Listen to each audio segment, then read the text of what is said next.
everyone, this is just a quick video to explain how to use the logic analyzer functionality of the ADALM and Scopy. So if you've been using the ADALM unit for a while, obviously it looks like this. And if you've been using the voltmeter and the oscilloscope functionality, you will probably have really only at any one time probably connected maybe 2 or 4 at most wires to this thing, right? And so the wires, the connections down here are used by the voltmeter and the oscilloscope. But what are all these pins up here? We haven't really utilized these yet. And those, all these extra pins here are for the logic analyzer. Now, logic analyzers are basically massively parallel oscilloscopes with without the same vertical resolution that an oscilloscope will normally give you.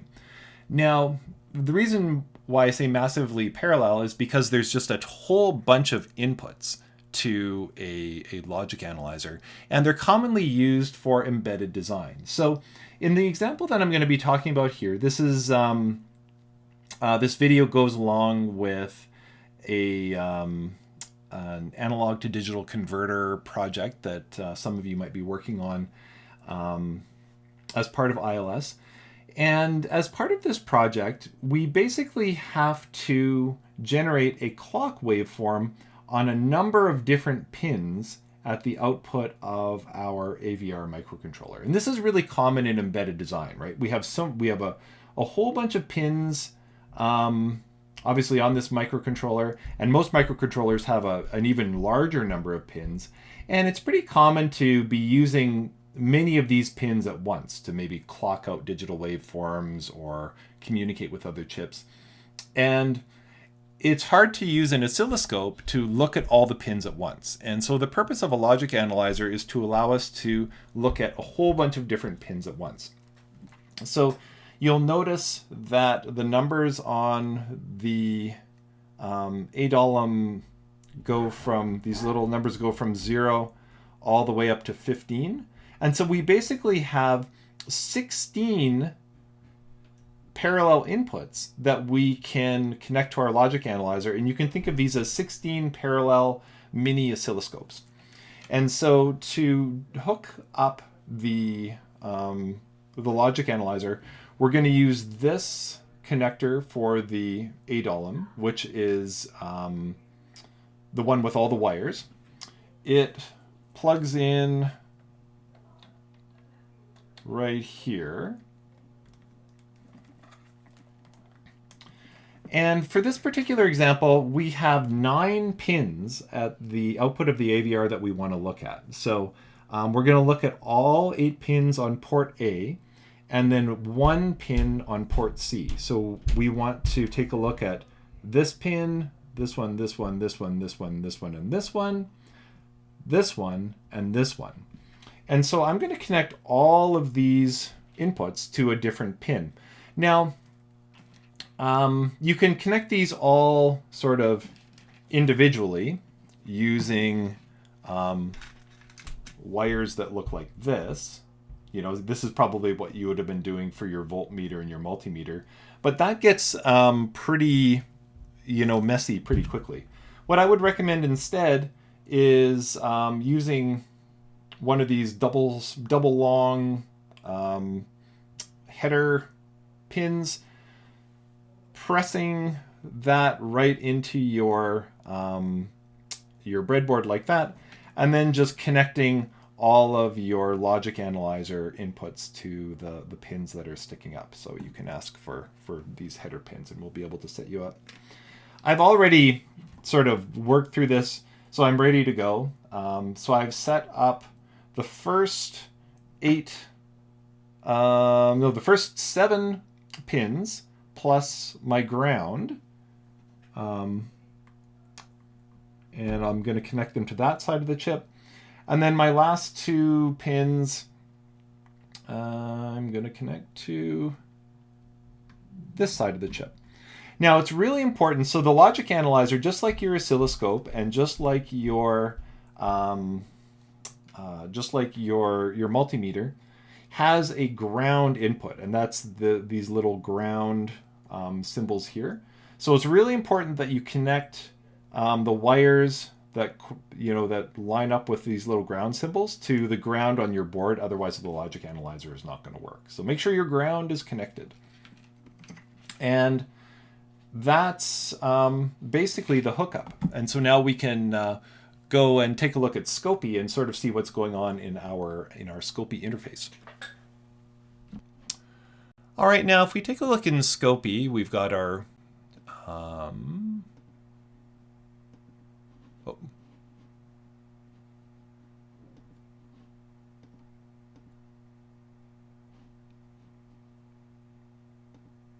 there we go.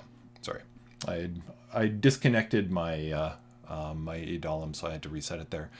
So in our little menu on the side here, we have Logic Analyzer. Now, Logic Analyzer is going to be, like I said, it's kind of like, you can think of it as a whole bunch of mini oscilloscopes. So we've got a whole bunch of different inputs that we can enable or disable. So you just click on this to enable an input, or click it off to disable an input. And we have a certain sample rate. You can adjust this up or down, and a certain number of samples that you can also adjust up or down. And you can kind of just sort of play with these and adjust the sample rate up until you get a decent looking waveform, basically. Delay does exactly what delay suggests. It sort of like slides your waveform left or right. Now, for this particular example, I want to analyze the parallel pins that are generating a clock waveform for the analog to digital converter exercise, ILS exercise. And I'm not going to go into explaining that exercise. For now, just consider this as a bunch of parallel waveforms coming out of the AVR that we want to look at. The ADC exercise, if you are doing it, will be explained separately. So I'm just going to enable all the inputs that I've connected to my chip. So I've got these 7, and then actually this one. Now, one of the things that you'll notice next to each of these inputs, we have basically instructions for triggering. So you would have learned a bit about triggering from oscilloscopes. A trigger is basically when what tells the oscilloscope to start recording a waveform. And we can trigger on any or all of the inputs. So I could say we want to trigger on the rising edge of D0, the falling edge of D1, any edge on D2, and so on. And you could say, well, okay, well, if we're giving multiple conditions here, how does Scopy interpret this? Well, if you hit trigger, the trigger logic mode determines how we handle those multiple trigger criteria. So if we want any of them to be satisfied, we just click on OR. But if we only want to trigger when all of them are satisfied, we click on AND. Usually you just leave this on OR. That's the most common. And I usually, just to sort of make my waveform less sort of jittery, I just kind of usually choose an input to trigger on. So I'm going to choose rising edge of DIO15, and I'm going to click on Run. And here we go. So the cool thing about the logic analyzer, like I said, is a whole bunch of parallel, little parallel oscilloscopes. But if you look at each of these waveforms, it's either 0 or 1, basically. So these waveforms are binary. They're not going to tell you if something is 2.1 volts. You can't look at a sinusoid on a logic analyzer. You can't look at a triangular wave on a logic analyzer. It will just give you logic levels and give you square wave type waveforms. But it's a nice compact kind of output. And we can see here that this first, and we can zoom in here as well if we want to.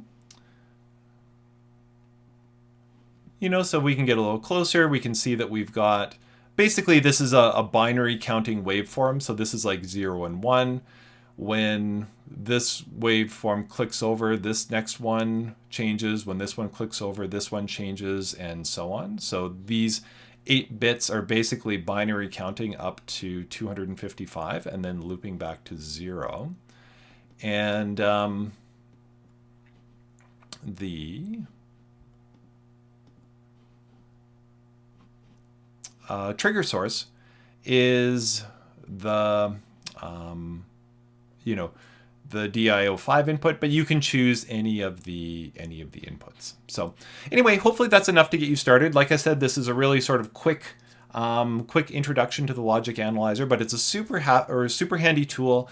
Plug it in, play around with it, and if you're comfortable with the oscilloscopes, it won't take you too long to figure out how this works as well.